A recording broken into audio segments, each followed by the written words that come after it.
नमस्ते। कई ऐसे रहस्य हैं पुराने समय जो आध्यात्मिक जीवन में पता चलते हैं जिनको मॉडर्न माइंड ने खो दिया है, क्योंकि मॉडर्न माइंड के अंदर देह आत्मबोध है। देह आत्मबोध से क्या होता है, वो मनुष्य को रंग के हिसाब से भेद करता है उनका, और रंग के हिसाब से भेद करने के बाद उसके अंदर एक डेमोक्रेटिक भाव आता है, नहीं सब बराबर है। तो वो बराबरी भी सरफेस पे करता है, भेद भी सरफेस पे करता है। तो ये क्योंकि उसकी चेतना सतह पर है, लेकिन इन दोनों के पीछे एक दूसरा रहस्य है, और रहस्य ये है कि मनुष्य मनुष्य में भेद भी होती है और समानता भी होती है। समानता क्या है, वो गहराई में हर किसी के अंदर दिव्य तत्व है। तो उस सेंस में हर व्यक्ति अपनी गहराई में, लेकिन व्यक्ति क्यों, पशु पक्षी, बर्ड, स्टोन, रिवर, सूर्य, सब गहराई में अपने दिव्य हैं, लेकिन भेद भी है। अब भेद कहाँ से होता है इसको भी जानना जरूरी है। मैनिफेस्टेशन में, यानी भगवान का जो प्रकटन होता है वो उत्तर होता है, टाइम और स्पेस को लेते हुए होता है। ये एक कंसेप्ट है जो भारतवर्ष में बहुत, इसकी इम्पोर्टेंस लोग कई बार नहीं समझ पाते हैं, लेकिन ये भारतवर्ष की सनातन धर्म में ये इनबिल्ट है। अब आप देखिए जो दूसरे रिलीजन्स हैं, एक किताब एक उस पर आधारित है, तो क्या कहते हैं कि अचानक एक दिन भगवान ने सब सृष्टि कर दी। हालांकि इसके पीछे एक ट्रुथ है। ट्रुथ ये कि उन्होंने कंसीव किया पूरी सृष्टि को, लेकिन फिजिकल वर्ल्ड में वो एक साथ, तो बड़ा डिबेट चलता है बाहर में। इवोल्यूशन है कि क्रिएशनिज्म है। क्रिएशनिज्म है भगवान ने एक कितने 6 दिन में या कुछ दिनों में सारी सृष्टि कर दी, 7वें दिन वो रेस्ट करने लगे। अरे आपने सृष्टि की, अब आपको चलाना भी तो है, तो रेस्ट कहाँ, उसके बाद तो आपकी समस्या बढ़ गई। लेकिन जो भी है उस प्रकार का भाव है कि 6 दिन में भगवान ने सारा बना दिया, और फिर जहाँ से प्रारंभ होता है वो आपका शुरुआत हो गई। टाइम उसके पहले था कि नहीं था। भारतवर्ष में सनातन धर्म में इवोल्यूशन की धारा है। भगवान ने एक दिन में या एक क्षण में या एक मुहूर्त में या कालातीत अवस्था में जो कुछ होना है वो सब एक प्रकार से एक मानसिक सृष्टि भी नहीं, क्योंकि मन के परे है, या अति मनस जगत के अंदर उन्होंने बीज रूप में सब कुछ प्रकट कर दिया, बीज रूप में, संभावना के रूप में। लेकिन वो देश काल के अंदर धीरे धीरे प्रकट होता है, और इस प्रकटन के कारण भेद होता है। अब हम लोग इसको पूरे विस्तार में ना जाके केवल मनुष्यों के ऊपर आ जाए, तो मनुष्य का जब विकास होता है तो अक्सर आप लोग देखेंगे भारतवर्ष में असुर, राक्षस, वेस्टर्न माइंड बहुत इसे परेशान होता है। ये क्या आपने कोई असुर हो सकता है, तो हम लोग भी उनको केटर करने के लिए राक्षस के 2 सींग दिखा देते हैं। ये उसका अर्थ ये नहीं है। प्रारंभ में असुर कौन है? असुर वो है जो जिसका माइंड तो डेवलप्ड है, लेकिन उसका देह आत्मक बुद्धि है। देह आत्म बुद्धि क्या है? देह को जो आत्मा समझता है, सेल्फ समझता है। और वो कहाँ है? कोई भी व्यक्ति जो देह को ही सब कुछ समझता है, तब उसकी जीवन शैली कैसी होगी? उसका सारा फोकस केवल देह के ऊपर होगा। मैं कैसा दिखता हूं, मैं शरीर को किस तरह से करूं, ये होती है देह आत्मबोध। और जो इसमें जकड़ा हुआ है, केवल शरीर का सुख सोच रहा है, केवल शरीर का कंफर्ट सोच रहा है, केवल अपने शरीर से जो जुड़े हैं उनको अपना समझ रहा है। देह आत्मबोध के लोगों के लिए स्वजन कौन होते हैं? जो मेरे जन्म से मेरे लोग हैं, मेरे लोग। और पराये कौन है? जो मेरे जन्म से जुड़े नहीं हैं, शरीर से, जो मेरे कस्टम ट्रेडिशन से जुड़े नहीं हैं, वो सब पराये हैं। तो ये देह आत्मबोध एक प्रथम जब मनुष्य वेकअप करता है, और उसकी पूजा पाठ प्रणाली सब कुछ वैसी होती है। उसके अंदर बाह्य पूजा का एक बहुत इंपॉर्टेंस होता है। वो सूक्ष्म रूप में भगवान को नहीं समझ पाता, और उस लेवल के का जब मनुष्य होता है तो उसको किस प्रकार का योग दिया जाता है? श्री अरविंद बताते हैं हठ योग। हठ योग कहाँ है? शरीर के ऊपर। वो उसको समझ आता है, टैंजिबल। आप इतने आसन करिए, उतने हठ योग में तो खैर ब्रीदिंग एक्सरसाइजेस भी हैं, तो ये चीज़ उसको स्पष्ट होती है। अगर आप जैसे ही बोलेंगे कि yoga is a psychological process, तो आप देखेंगे कि देह आत्म बुद्धि उसको नहीं समझ पाती। वो कहती हाँ वो तो ठीक है, लेकिन करना क्या होगा? अब साइकोलॉजिकल प्रोसेस क्या होती है? आपके ही अंदर जो तत्व हैं उनको देखना, शिफ्ट करना, चेंज करना। लेकिन ये चीज़ बड़ी कठिन होती है देह आत्मबोध के लिए, समझने के लिए कि साइकोलॉजिकल प्रोसेस क्या है। देह आत्म बुद्धि और क्या कहती है? यदि भगवान है तो मेरी आंखों से दिखना चाहिए, मेरे कानों से सुनाई देनी चाहिए, क्योंकि वो सब कुछ उसका देह से सेंटर्ड है। ये पहले टाइप की मनुष्यता है, जिसको हम अगर इंग्लिश में कहें तो फिजिकल मैन। उसके बाद एक दूसरी चीज आती है जो प्राण चिन्ह में होते हैं, वाइटल मैन। वाइटल मैन का विकास, और वाइटल मैन किस प्रकार का होगा, उसके लिए भगवान कौन है? भगवान वो है जो हमारे डिजायर्स को पूरा करे, जो हमारी मन्नतों को पूरा करे, वो भगवान है। उसके लिए संबंध का आधार क्या होता है? ये नहीं होता है कि केवल फिजिकल, जो हमारी अहंकार को पोषित करे, जो हमारी कामनाओं को पोषित करे, वो हमारा अपना है। तो उसका जो उस तरह से चलता है सब कुछ, सृष्टि को वो क्या समझता है? मेरे भोग का साधन है। तो अगर वो सृष्टि के साथ संबंध जोड़ेगा तो इसलिए कि यहां से मुझे क्या प्राप्त होगा, कोई भी ऊर्जा का स्रोत मिल जाए तो इससे मुझे क्या लाभ होगा, तो वो केवल लाभ, डिजायर्स की एक्सपेंशन के लिए, और वो एक ऐसा जगत तैयार करेगा, और उसी में उसका वो भी सरफेस से जुड़ा हुआ है, उसमें केवल शुदा है देहात्मबोध। So that is the rakshasa in him wakes up. हर चीज के लिए उसको एपेटाइट है। ये जो हिस्सा होता है ना वाइटल का, एपेटाइट से भरा हुआ है, नाना प्रकार की उसको भूख, उसकी कभी खत्म नहीं होती शुदा। चाहे वो भोजन की हो, चाहे वो भावनात्मक भूख हो, या चाहे उसके अंदर जो नॉर्मल जो लाइफ होती है, लस्ट की, फियर की, ये लाइफ उससे जुड़ी होती है। पशु के समान उसका जीवन होता है। तो ये दूसरे प्रकार का जीवन है। वास्तव में जो फिजिकल और केवल ये वाइटल का भी जो लोअर, ये एक सीमित इंफीरियर ह्यूमैनिटी है। सो इट इज लाइक, ये नहीं कि बुरी है, ये इवॉल्व कर रही है, पर ये अभी पशु तुल्य है। तो अब आप पशु को बेड पे लाके, you don't sleep with the animal ना, कुछ लोग करते हैं बड़ी, आप पशु को प्यार दीजिए, सब करिए, लेकिन ये जान लीजिए कि पशु की चेतना है। तो अगर प्यार दीजिए, लेकिन आप उसको ये कि भाई ये तो मैं एक जैसा हूँ, अपने ही कमरे में अगर आप रख रहे हैं, तो पशु की चेतना और आपकी चेतना के अंदर एक इंटरचेंज होगा। तो वन शुड अंडरस्टैंड दैट। हालांकि पशु ह्यूमनाइज हो जाते हैं, जो घर में रहने लगते हैं, वो एक अलग बात है, लेकिन वन शुड अंडरस्टैंड कि इससे हम, इसके अंदर नखून भी हैं, क्लॉज भी हैं, समय आने पर निकल आएंगे। और जिस दिन इसकी कामनाओं की पूर्ति नहीं होगी, आप कितना भी इसको अपना स्वजन समझ रहे हैं, ये आपसे विमुख हो जाएगा, और प्रेम इसका घृणा में बदल जाएगा। प्रेम तो बड़ा रेयर होता है इस लेवल पे, लस्ट होता है, प्रेम नहीं होता है। फिर रियल ह्यूमैनिटी कहाँ प्रारंभ होती है? आप इस हृदय केंद्र के ऊपर जब जाते हैं, रियल ह्यूमैनिटी का प्रारंभ वहाँ से होता है, जहाँ पे आपके अंदर भावनात्मक जीवन जगता है, प्रेम जगता है, स्नेह जगता है। तो प्रेम और स्नेह की विशेषता क्या है? वो इस पर आधारित है ही नहीं कि भाई आप उसके अपने हैं, क्या भाषा बोलते हैं, इन चीज़ों पर आधारित ही नहीं है। ये एक ऐसा भाव है जो आपको टच कर सकता है किसी को भी। ये हृदय के केंद्र से रियल ह्यूमैनिटी स्टार्ट्स। और हृदय के केंद्र की विशेषता क्या है? यहाँ से क्यों रियल ह्यूमैनिटी स्टार्ट्स? यहीं पर क्रिएटर का स्थान है। तो यहाँ पर भक्ति भी होती है, प्रारंभ होती है, तो वो अंदर की भक्ति शुरू हो जाती है, भावनात्मक भक्ति शुरू होती है। एक अलग प्रकार का आप संबंध जीवन के साथ जोड़ते हैं, परस्परता होती है। पशु आपके लिए केवल एक शौक का माध्यम नहीं है, मनुष्य केवल आपके लिए उपभोग के माध्यम नहीं है। उपभोक्तावाद एक राक्षस और असुर की निशानी है, लेकिन यहाँ पर एक अलग प्रकार का आप जीवन के साथ संबंध जोड़ते हैं, हम सब जोड़ते हैं। ये एक जो हायर ह्यूमैनिटी है, ये हृदय से शुरू होती है, लेकिन समाप्त वहाँ से नहीं होती है। उसके आगे आती है आर्टिस्टिक क्रिएशंस। ये जो सारा ये विशुद्ध चक्र है यहाँ, जहाँ पे एक्सप्रेशन का वर्ल्ड है, तो वो केवल आर्टिस्टिक क्रिएशन नहीं, चाहे वो शब्द हों, भाषा हो, आपके जेस्चर्स हैं, घर है, ये सब चीज़ों में आप एक्सप्रेस करते हैं एक ब्यूटी, एक सौंदर्य। इससे क्या होता है? आपकी निम्न इम्पल्सेस प्यूरिफाई होती हैं। कई लोग कहते हैं कि आर्ट की क्या वैल्यू है स्पिरिचुअल लाइफ में।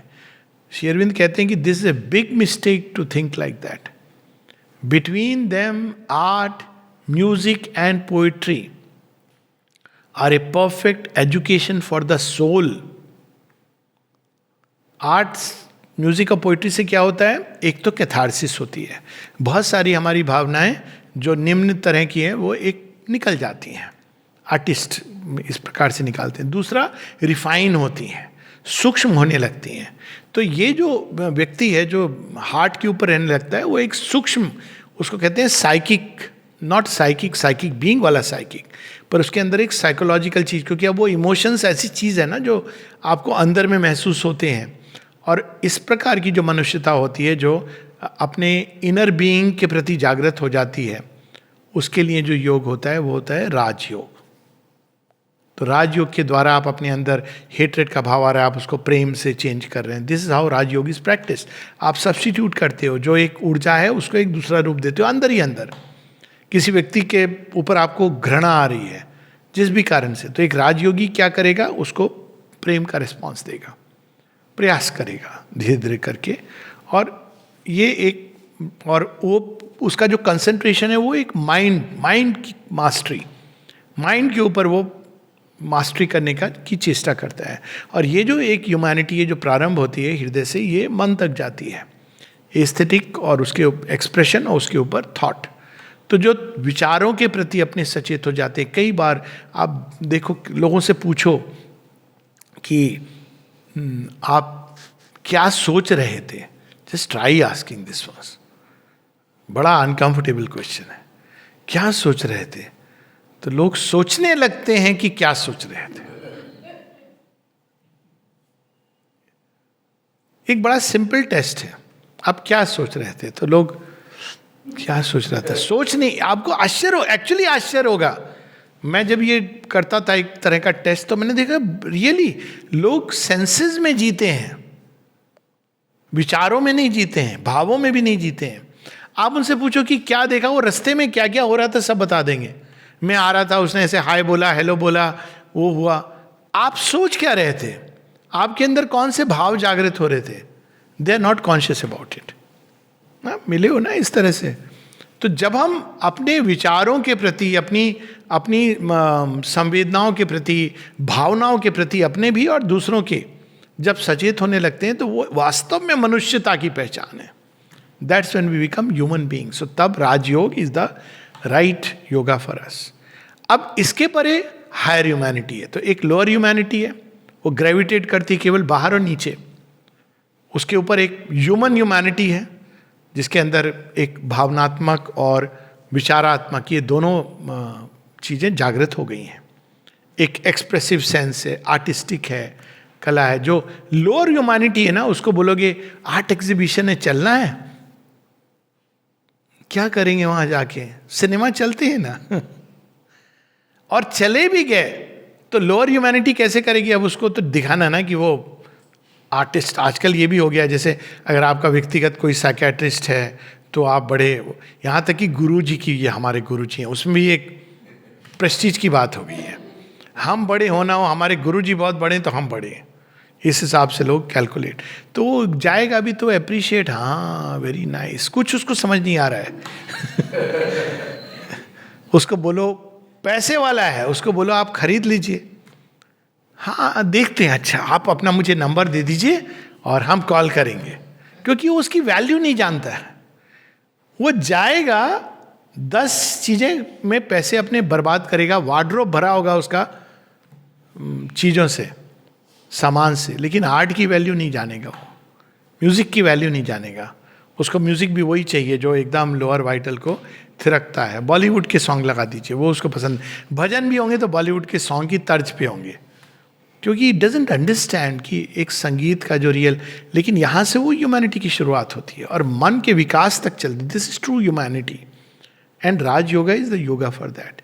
फिर इसके आगे कौन सी ह्यूमैनिटी है? हायर ह्यूमैनिटी केवल विचारों और भावनाओं में नहीं रहती है, उसके अंदर एक स्वप्न जाग जाता है, उसके अंदर एक अभीप्सा जागती है उन चीजों की जो अभी नहीं है। ईश्वर क्या है?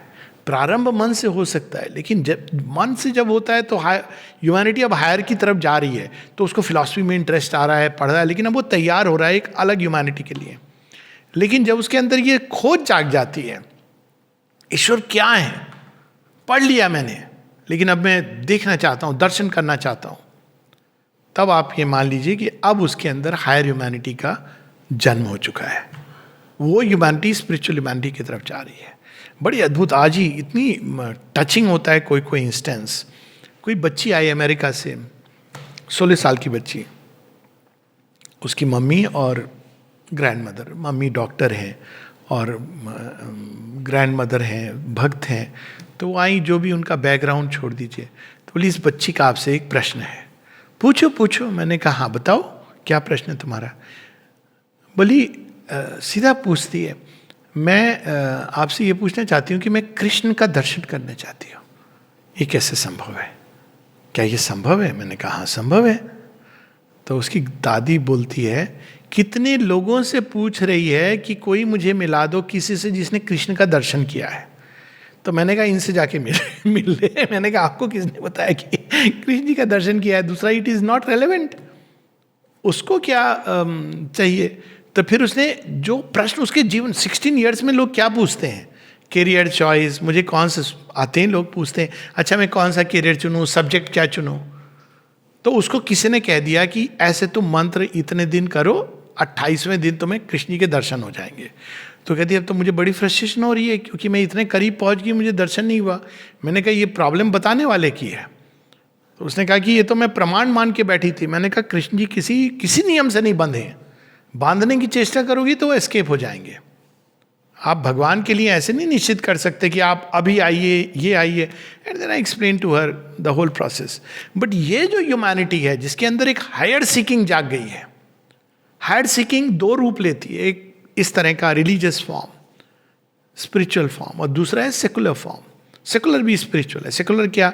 संसार में एक आदर्श प्रेम हो। लोअर ह्यूमैनिटी प्रैक्टिकल, शादी ब्याह किस लिए है? वाइफ रोटी बनाएगी और मैं खाट पर बैठ के रोटी तोड़ूंगा, नहीं पैसे कमाऊंगा।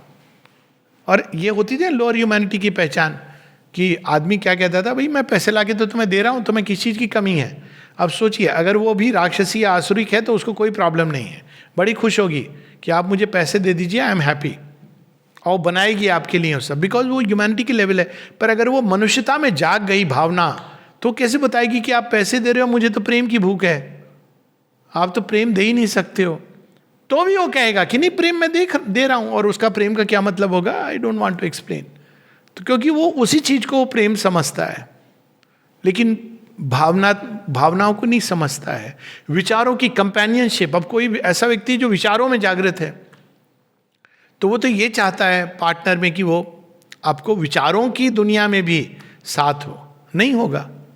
और कोई स्पिरिचुअल लाइफ के प्रति जागृत है जिसके अंदर अभिप्सा जाग गई है, तो you can imagine the kind of dislocation that can take place. तो जैसे जैसे हम आगे बढ़ते जाते हैं, अब जब ये आध्यात्मिक भाव जाग जाता है, एक एस्पिरेशन जाग जाती है, तब हम वास्तव में हायर ह्यूमैनिटी के लिए क्वालिफाई होते हैं। और तब योग कौन सा होता है? हठ योग, राजयोग, अध्यात्म योग। अध्यात्म योग क्या है? इसमें आप शुद्ध एक आंतरिक प्रोसेस से, इसके क्लासिक एग्जाम्पल है गीता। अध्यात्म योग क्या है? आप माइंड कंट्रोल नहीं है, लेकिन माइंड को आप टर्न कर रहे हो डिवाइन की ओर। आप भावनाओं को सब्स्टिट्यूट नहीं कर रहे हो, भावनाओं को टर्न कर रहे हो डिवाइन की ओर। आप अपनी विल के द्वारा अपने डिजायर्स को मास्टरी नहीं कर रहे हो, आप विल को टर्न कर रहे हो डिवाइन की ओर।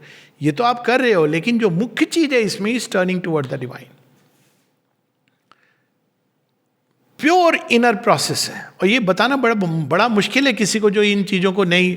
अब जब श्री अरविंद कहते हैं triple labour of aspiration, rejection, surrender, कहते हैं ये सब ठीक है, लेकिन करना क्या है? आप बोलो यही करना है, बड़ी समस्या होती है श्री अरविंद को जब आप पढ़ो, क्योंकि श्री अरविंद ये ट्रिपल मार्ग के भी आगे वो कहते हैं देयर इज द प्योर अध्यात्म योग। प्योर अध्यात्म योग क्या है? जहां इंटीग्रल योग ले जाता है हमें, वहां पे आपकी रिवर्स हो जाती प्रोसेस। आप योग नहीं कर रहे हो, एक्सक्यूज मी, योग तो भगवान कर रहे हैं। अध्यात्म योग तो ये है कि the divine is doing the yoga. अब ये रिवर्स हो गई प्रोसेस, तो हमें क्या करना है? कोलैबोरेट करना है, सहयोग देना है। तो जितनी भी प्रोसेसेस होंगी वो सहयोग की होंगी। ओपन करो, रिसेप्टिव बनो। ध्यान का भी पर्पस यही है, to open to the divine mother, to allow her force to work. जब का भी मतलब उसमें यही है।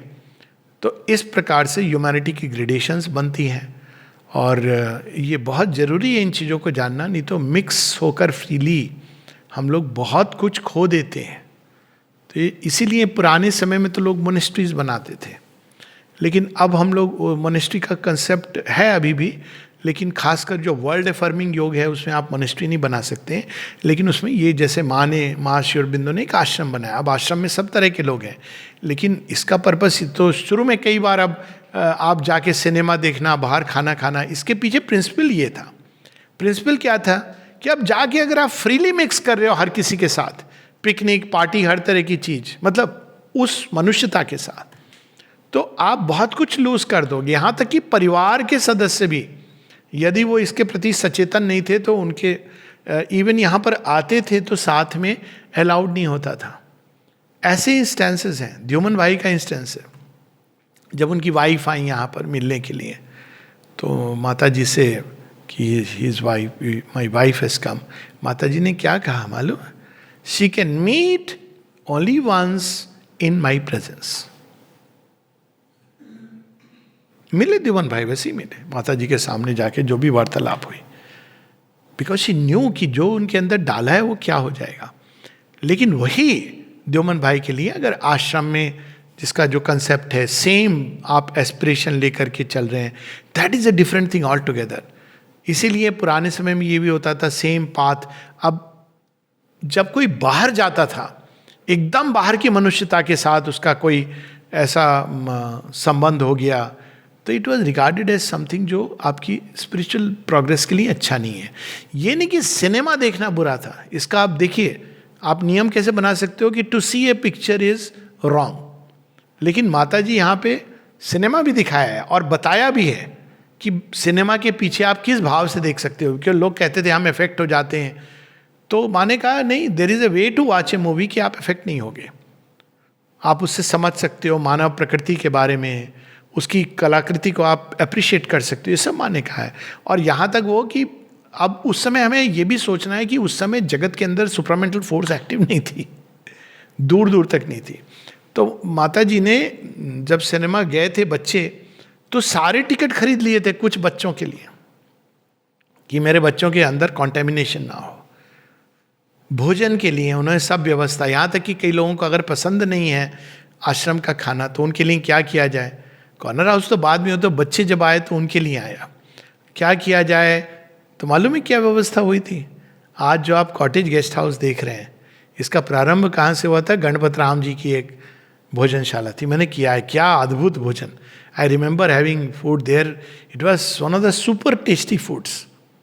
वही दाल चावल आपको मिलता था, लेकिन क्यों? ताकि दैट कॉन्शियसनेस इज देयर। अब अलग बात है, क्योंकि अब सुपरामेंटल एक्शन के बाद कई चीज़ें, इवन हॉस्पिटल्स का जब जिपमर हुआ था, आया था, तो माने कहा था माय हॉस्पिटल, मैसेज दिया था जिपमर को, ट्रुथ क्योर्स। अब वो चेतना बढ़ गई है, मनुष्य का भी विकास हुआ है, तो नाउ थिंग्स हैव चेंज, लेकिन प्रिंसिपल सेम है। ये स्वीकृति नहीं कि ठीक है हम लोग मिलके लेट्स हैव ए पार्टी, आज मैरिज पार्टी कर रहे हैं, ये मतलब नहीं था।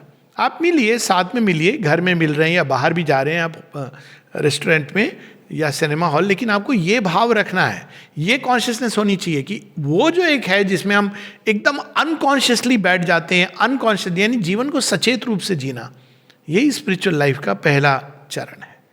तो इस प्रकार से मानवता के अलग अलग लेयर्स बनते हैं, और एक समय आता है जब खुद ही एक दो स्पेसीज की तरह लगने लगते हैं। एक नई चेतना के मनुष्य जो भिन्न है उनका सब कुछ, और एक पुरानी चेतना, ये तो ऑलरेडी अब शुरू हो गया है। और बड़ी कठिनाई होती है दोनों के बीच में, जिसको कहते हैं जेल करने के लिए। अब कुछ लोग हैं जो फंस जाते हैं इस चक्कर में, उनके चेतना तो अंदर में चेंज हो गई है, लेकिन पुरानी पद्धति के कारण खासकर विवाह हो गया ओल्ड प्रोसेस से, दे सफर ए लॉट, क्योंकि आसान नहीं, आपकी चेतना इतनी बदल गई है, आप ना कुछ शेयर कर सकते हो ना कुछ। अब luckily if the person is good, अगर व्यक्ति अच्छा है तो ठीक है, आपकी गाड़ी ठीक ठाक चल जाएगी। लेकिन वो जब नई चेतना का व्यक्ति जैसे जैसे चेंज होता है, तो प्रोसेसेस भी चेंज होंगी, इंस्टीट्यूशंस चेंज होंगे। तो वो तो एक लंबी एक प्रोसेस है, और ये भी अभी प्रारंभ है। इसके आगे higher humanity will move towards a more and more spiritualized humanity, and finally ये डिविनाइज्ड ह्यूमैनिटी, जिसके सारे कर्म दिव्य से प्रेरित होंगे और दिव्य के द्वारा किए जाएंगे। नमस्ते।